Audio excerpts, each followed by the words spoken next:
Hello everyone. आज हम UP PCS 2024 के लिए एमसीक्यू प्रैक्टिस करेंगे जो कि एनवायरनमेंट सब्जेक्ट के होंगे। तो चलिए स्टार्ट करते हैं एमसीक्यू प्रैक्टिस। और जो कोई भी फ्री एमसीक्यू प्रैक्टिस करना चाहता है तो एक टेलीग्राम चैनल है @क्लब ऑफ लर्नर। आप यहाँ भी जाके किसी भी टाइम पे एमसीक्यू प्रैक्टिस कर सकते हैं। तो चलिए स्टार्ट करते हैं एनवायरनमेंट के एमसीक्यूज। पहला क्वेश्चन है, निम्नलिखित में कौन सी गैस मुख्य रूप से ग्लोबल वार्मिंग के लिए जिम्मेदार है? हाँ, तो कौन सी गैस मुख्य रूप से ग्लोबल वार्मिंग के लिए जिम्मेदार है? पहला ऑप्शन है इस पे ऑक्सीजन, ऑप्शन बी है नाइट्रोजन, ऑप्शन सी है कार्बन डाइऑक्साइड, ऑप्शन डी है हाइड्रोजन। इनमें से कौन सी गैस है जो ग्लोबल वार्मिंग के लिए मुख्य रूप से जिम्मेदार है? वैसे तो बहुत सी गैसें हैं जो ग्लोबल वार्मिंग के लिए जिम्मेदार है, लेकिन एक गैस है इनमें से वो मुख्य रूप से जिम्मेदार है। तो इसका आंसर है सी, कार्बन डाइऑक्साइड वो मुख्य गैस है जो ग्लोबल वार्मिंग के लिए मुख्य रूप से जिम्मेदार है। तो इसका आंसर है सी।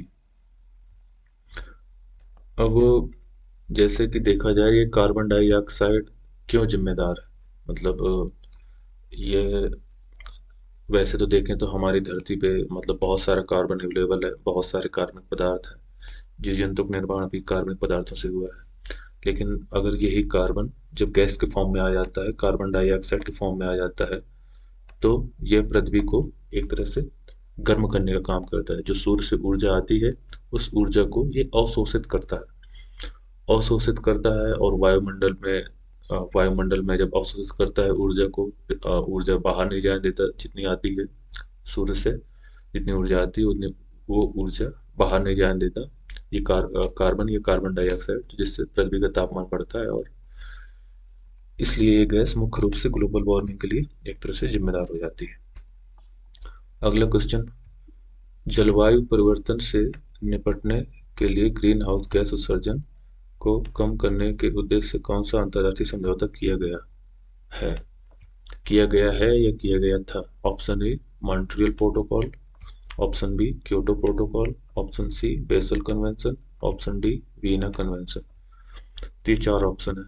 तो ग्रीन हाउस गैस के उत्सर्जन को कम करने के लिए जो मुख्य रूप से एक समझौता है उसका नाम है क्योटो प्रोटोकॉल। क्योटो प्रोटोकॉल को बेसिकली इसीलिए लाया गया था कि ताकि जो ग्रीन हाउस गैस इमिशन है उसको कम किया जा सके। और पृथ्वी का जो तापमान बढ़ रहा है, जिसमें बहुत सारी गैसें जिम्मेदार हैं, जैसे मीथेन हो गई, कार्बन डाइऑक्साइड हो गई, जलवाष्प हो गई, क्लोरोफ्लोरोकार्बन, और ये गैसें हो गई। और भी बहुत सारी गैसें हैं, SF6 हो गई। हाँ, तो ये NO2 हो गई। तो ये सारी गैसें जो ग्रीन हाउस गैस उत्सर्जन करती हैं एक तरह से, और पृथ्वी के तापमान को बढ़ाती हैं। तो इन गैसों को, जो ग्रीन हाउस गैसें हैं, इनको कंट्रोल करने के लिए क्योटो प्रोटोकॉल लाया गया था। नेक्स्ट क्वेश्चन, निम्नलिखित में से कौन सी ग्रीन हाउस गैस है जो चावल की खेती और मवेशी पालन जैसी कृषि प्रथाओं से उत्सर्जित होती है? कुछ गैसें ऐसी भी हैं जो चावल की खेती या अब जब मवेशी पालन करते हैं लोग, किसान जैसे मवेशी पालन करते हैं, कैटल्स कैटल्स मतलब गाय भैंसे पालन करते हैं, उस दौरान कुछ गैसें उत्सर्जित होती हैं। तो वह कौन सी गैस है? ऑप्शन ए है मीथेन, ऑप्शन बी है ozone, option C sulphur dioxide, option D carbon monoxide. तो जो गैस चावल की खेती और मवेशी पालन से उत्सर्जित होती है उसका नाम है मीथेन। इसका आंसर है ए। मीथेन ही वो गैस है जो कि अ, चावल की खेती और मवेशी पालन के दौरान उत्सर्जित होती है। मवेशी पालन से गैस ऐसे उत्सर्जित होती है कि जो मवेशी अपना पेट भरने के बाद उस खाने को पचाने के लिए जुगली करते हैं, वो मुंह चलाते रहते हैं। आप लोग देखें गाय भैंसे खाना खाने के बाद आराम से बैठ जाएंगे और मुंह चलाते रहते हैं। हाँ, और तो वो मुंह चलाने के दौरान जो जुगली, उसी जुगली करना कहते हैं। तो उसी कारण से मीथेन गैस उत्सर्जित होती है। तो चावल की खेती और मवेशी पालन से मीथेन गैस उत्सर्जित होती है। नेक्स्ट क्वेश्चन, नेक्स्ट क्वेश्चन है, अम्लीय वर्षा की घटना मुख्य रूप से वायुमंडल में किस प्रदूषक के उत्सर्जन के कारण होती है? कुछ गैसें हैं, जब वर्षा होती है तो वर्षा के जल से वो गैसें अपक्रिया करती हैं और एक तरह से वो जो जल होता है अम्लीय हो जाता है। तो वो किन गैसों के कारण होता है? ऑप्शन ए कार्बन डाइऑक्साइड और nitrogen oxide, option B sulphur dioxide और nitrogen dioxide sorry nitrogen oxide, methane और कार्बन मोनोऑक्साइड, ओजोन और पर्टिकुलेट मैटर। तो जो अम्लीय वर्षा के लिए रिस्पॉन्सिबल गैसें हैं वो गैसें हैं सल्फर के ऑक्साइड और नाइट्रोजन के ऑक्साइड। तो इसका करेक्ट आंसर है बी, सल्फर डाइऑक्साइड और नाइट्रोजन डाइऑक्साइड, ये इसका करेक्ट आंसर है। तो इसका आंसर है ऑप्शन नंबर बी, ये इसका करेक्ट आंसर। तो जो सल्फर के ऑक्साइड है और नाइट्रोजन के ऑक्साइड है वही वर्षा के जल से अपक्रिया करके उस वर्षा के जल को एक तरह से अम्लीय बना देते हैं, अम्ल के रूप में, जो कि हल्का अम्ल होता है, खैर बहुत ज़्यादा स्ट्रांग नहीं होता, लेकिन वो अम्लीय वर्षा का जल अम्लीय हो जाता है। तो इससे इमारतों को भी नुकसान पहुंचता है और लोग पहली बारिश में नहाते हैं तो उनके शरीर में फोड़े फुंसियाँ भी निकलती हैं। तो जो अब जैसे जो ये वर्षा का जल इमारतों के ऊपर गिरता है तो इमारतों को नुकसान होता है, तो इसे इमारतों का कुष्ठ रोग भी बोलते हैं। तो ये जो अम्लीय वर्षा है, ये जो अम्लीय वर्षा है, इसे इमारतों का कुष्ठ रोग भी बोलते हैं। चलिए नेक्स्ट क्वेश्चन। अगला क्वेश्चन है, निम्नलिखित में से कौन सा ऊर्जा का नवीकरणीय स्रोत है जो पौधों के पदार्थों से प्राप्त होता है? ऊर्जा का रिन्यूएबल सोर्स जो पौधों के पदार्थों से प्राप्त होता है। ऑप्शन ए प्राकृतिक गैस, ऑप्शन बी कोयला, option C biomass, option D uranium. ऊर्जा का ऐसा स्रोत जो पौधों से प्राप्त होता है और वो हमेशा लगातार, अगर उसका सही तरीके से उत्पादन किया जाए और उपभोग किया जाए, तो हमेशा लोगों के लिए लोगों के उपयोग के लिए अवेलेबल रहेगा। तो ऐसा कौन सा स्रोत है? तो ऐसा स्रोत सिर्फ बायोमास है। बायोमास वो भी किस तरह से? अगर बायोमास मतलब लकड़ियों का उत्पादन, जैसे पेड़ है, अगर पेड़ों की खेती की जाती है तो उनका उत्पादन अगर सिस्टमेटिक तरीके से किया जाए, सतत तरीके से किया जाए, कि मान लो जैसे ये एक आपका खेत है, हम्म, एक खेत है, कोई पेड़ 4 साल में तैयार होता है, परिपक्व हो जाता है वो। तो इसको अगर 4 भागों में बांट दिया जाए तो पहले साल पेड़ लगाया, फिर मतलब पहले साल एक पार्ट में पेड़ लगा दिया, फिर दूसरे साल दूसरे पार्ट में पेड़ लगा दिया, फिर तीसरे साल तीसरे पार्ट में पेड़ लगा दिया, चौथे साल चौथे पार्ट में पेड़ लगा दिया। तो चौथे साल जब हम यहाँ पेड़ लगा रहे होंगे तो ये पहले वाला जो खेत है इसमें जो लगे हुए पेड़ थे वो मैच्योर हो जाएंगे। हम्म। तो चौथे साल के अंत में पहले वाले जो खेत में पेड़ लगे हैं उनको हम काट सकते हैं, और फिर यहाँ पर काटने के बाद फिर यहाँ पर हम दोबारा से पेड़ लगा सकते हैं। हाँ। तो मतलब क्या हो रहा है, पहले हमने पेड़ लगाया, बाकी जमीन खाली थी तो उसको खेती में उपयोग कर लिया या किसी चीज में।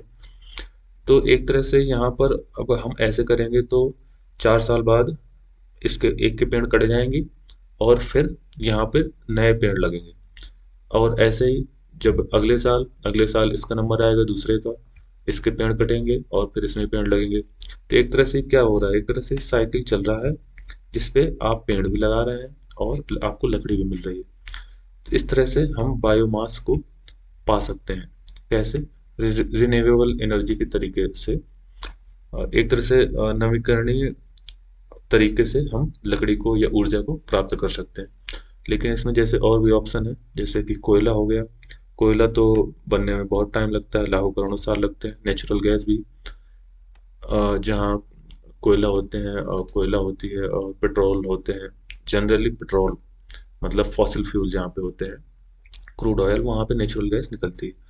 यूरेनियम रिन्यूएबल एनर्जी तो नहीं है, लेकिन हाँ स्वच्छ एनर्जी में जरूर काउंट कर सकते हैं। लेकिन ऐसा नहीं है कि इस तरीके से हम प्राप्त कर सकें कि उपयोग भी करते जाएं और उसको अ, उपयोग भी करते जाएं और हम उसको उत्पन्न भी करते जाएं, ये ऐसा सोर्स नहीं है। अब यूरेनियम है तो है, और इसमें वेस्ट भी निकलता है, जो न्यूक्लियर वेस्ट होता है, यूरेनियम वगैरह न्यूक्लियर फ्यूल में ये भी निकलता है। तो ऊर्जा का नवीकरणीय स्रोत हो गया सी, ऑप्शन सी करेक्ट है इसका answer, correct answer. Next question, उस प्रक्रिया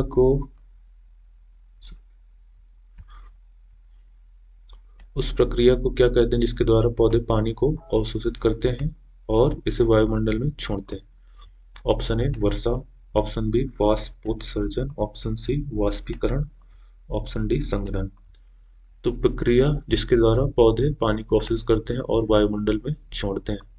अब देखिए वर्षा जो होती है वो तो पानी बरसता है, सिर्फ पानी एक तरह से संघनित होता है, वो जलवाष्प होती है जो संघनित होती है और फिर वो एक ड्यू पॉइंट आता है, संघनन का बिंदु ड्यू पॉइंट, तो उसके बाद वर्षा होती है। तो इसका आंसर ये भी नहीं है, ए नहीं है, वाष्पोत्सर्जन, सॉरी। अब फिर वाष्पोत्सर्जन, वाष्पोत्सर्जन क्या है? पौधे अपनी जड़ों से, मूल रोम जड़ों से मतलब मूल रोम से पानी अवशोषित करते हैं और उसे जब अ, उसे दिन के समय जब टेम्परेचर ज़्यादा होता है एक तरह से, तो उस पानी को वाष्प के रूप में उत्सर्जित भी करते हैं। और ये प्रक्रिया जनरली जब प्रकाश संश्लेषण के समय से प्रकाश संश्लेषण के टाइम से शुरू हो जाती है। तो इसका करेक्ट आंसर होगा बी, वाष्पीकरण होगा नहीं, क्योंकि वाष्पीकरण में सिर्फ जल का वाष्प बनना शामिल है। लेकिन क्वेश्चन में क्या पूछा है? पौधे पानी को अवशोषित और वायुमंडल में छोड़ते हैं। संघनन, संघनन तो वर्षा से रिलेटेड रहती है, ये भी नहीं होगा। तो इसका करेक्ट आंसर है ऑप्शन नंबर बी, ये इसका करेक्ट आंसर है। चलिए नेक्स्ट क्वेश्चन, निम्नलिखित में से कौन सा प्रदूषक ओजोन परत के क्षरण में प्रमुख योगदान करता है? Option A carbon dioxide, option B chlorofluorocarbon, option C nitrogen dioxide, option D particulate matter. तो ऐसा कौन सा प्रदूषक है, पॉल्यूटेंट्स है, जो ओजोन परत को नुकसान पहुंचाता है या उसे प्रदूषित करता है, या कहें तो कि उसको कमजोर करता है, जिससे एक उसमें ओजोन परत में छेद जैसी स्थिति आ जाती है? कार्बन डाइऑक्साइड तो नहीं है, ये तो ग्रीन हाउस गैस है, मतलब ये पृथ्वी के तापमान को बढ़ाने के काम आती है। Particulate matter, particulate matter PM2.5 PM10 यही होते हैं जो डस्ट, एक तरह से डस्ट पार्टिकल होते हैं। ये किसी भी गैस के हो सकते हैं, मतलब जनरली कार्बन के भी हो सकते हैं, तो ये भी नहीं है। ओजोन लेयर तक तो ये पहुंचते ही नहीं। जनरली हम पर्टिकुलेट मैटर जब बोलते हैं तो धरती के आसपास जो पॉल्यूशन होता है क्षोभ मंडल की सबसे निचली परत में, मतलब सतह के आसपास, तब पर्टिकुलेट मैटर का यूज करते हैं। नाइट्रोजन डाइऑक्साइड ये भी नहीं है। तो ओजोन परत के क्षरण में जो मुख्य जिम्मेदार कारक है क्लोरोफ्लोरोकार्बन है, ऑप्शन नंबर बी। क्लोरोफ्लोरोकार्बन मतलब इसमें क्लोरीन शामिल है। क्लोरीन जैसे कि क्लोरीन, क्लोरीन या जो हेलोजन है, हेलोजन तत्व है, हेलोजन तत्व में क्लोरीन भी शामिल होती है। तो क्लोरीन या हेलोजन जो एलिमेंट है जिसमें क्लोरीन की भागीदारी सबसे ज़्यादा है, तो इसमें क्लोरीन है और यही ओजोन परत के क्षरण में मुख्य रूप से जिम्मेदार है। मतलब कि जो भी गैस है, अगर वो उसमें क्लोरीन है, हेलोजन एलिमेंट्स हैं, मतलब अब जैसे फ्लोरीन, क्लोरीन, ब्रोमीन, आयोडीन वगैरह जो भी हेलोजन एलिमेंट है किसी भी गैस में है, तो वो ओजोन परत को एक तरह से तोड़ते हैं, ओजोन परत के क्षरण में जिम्मेदार होते हैं। तो इसका आंसर हो गया ऑप्शन नंबर बी, ये इसका करेक्ट आंसर। नेक्स्ट क्वेश्चन,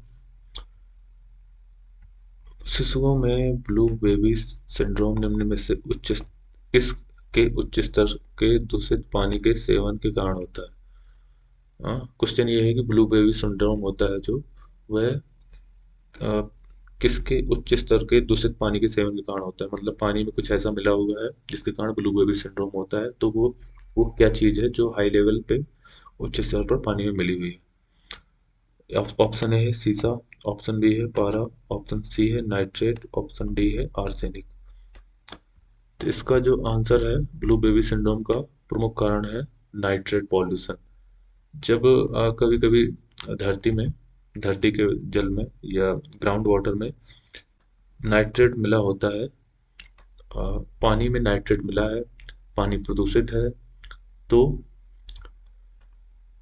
उस प्रदूषित पानी के पीने के कारण जो रोग होता है बच्चों में, उसे हम ब्लू बेबी सिंड्रोम बोलते हैं। और ये जो रोग होता है ब्लू बेबी सिंड्रोम, यह नाइट्रेट युक्त दूषित जल के पीने के कारण होता है।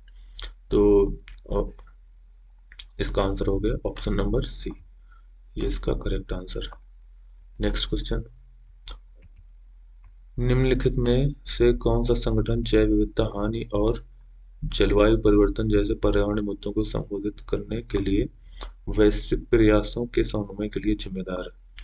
इसका कहना है कि जैव विविधता की हानि को रोकना और जलवायु परिवर्तन जैसे पर्यावरणीय मुद्दों को हल करने के लिए कौन सा संगठन काम करता है? ऑप्शन है WHO, विश्व स्वास्थ्य संगठन, हाँ, संयुक्त राष्ट्र शैक्षिक वैज्ञानिक और सांस्कृतिक संगठन यूनेस्को, नंबर सी संयुक्त राष्ट्र पर्यावरण कार्यक्रम यूनेप, नंबर डी अंतर्राष्ट्रीय परमाणु ऊर्जा एजेंसी IAEA। तो इनमें से कौन सा संगठन है जो जलवायु परिवर्तन को रोकने और पर्यावरण को बचाने के लिए कार्य करता है? तो इसका आंसर है UNEP, united nation environment programme. ये संस्था पर्यावरण को बचाने के लिए, पर्यावरण संरक्षण के लिए कार्य करती है और इसका हेडक्वार्टर है नैरोबी। नैरोबी केन्या में एक शहर है, तो वहाँ इसका हेडक्वार्टर है।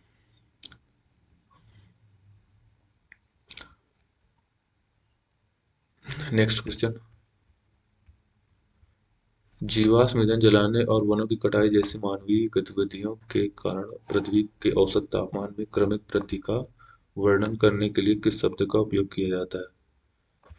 मतलब जो जीवाश्म ईंधन हम जला रहे हैं, जैसे फॉसिल फ्यूल हो गया, पेट्रोल, डीजल, केरोसिन वगैरह, ये जीवाश्म ईंधन जलाने और कोयला भी है, और वनों की कटाई जैसे काम करने के कारण पृथ्वी के औसत तापमान में वृद्धि हो रही है।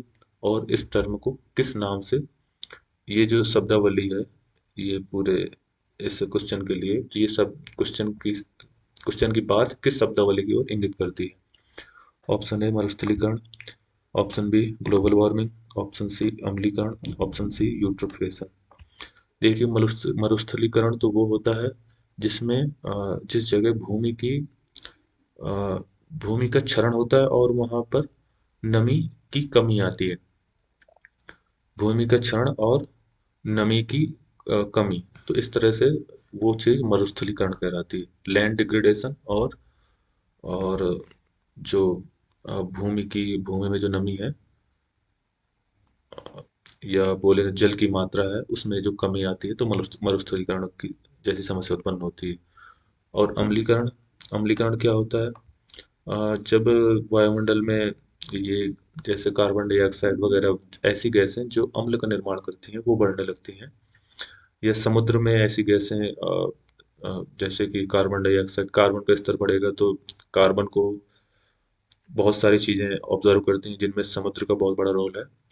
तो जब जल में, समुद्र में अम्लीकरण बढ़ता है या ऐसी गैसें प्रवेश करती हैं जो समुद्र का अम्लीकरण बढ़ाती हैं, तो उसे अम्लीकरण कहते हैं। और यूट्रोफिकेशन क्या होता है?